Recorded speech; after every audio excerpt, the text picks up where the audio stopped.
Mwenyezi Mungu awajalie kila lenye kheri wewe na binti yako katika kipindi hichi kigumu.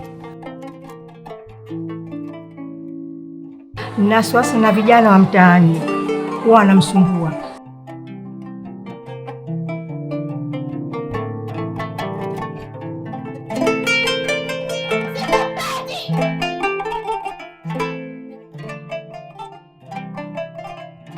Kuna vitu unafanya kwa siri na mama yako ameanza kutilia mashaka na haipendi kabisa hiyo tabia yako.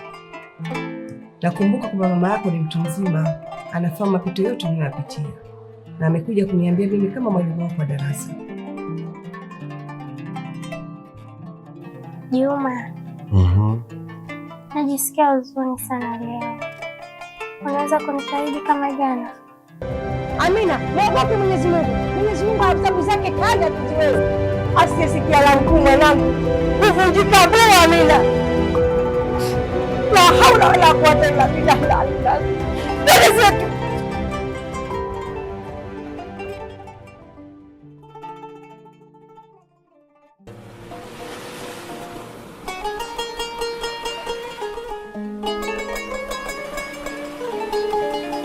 mimi ni mpya.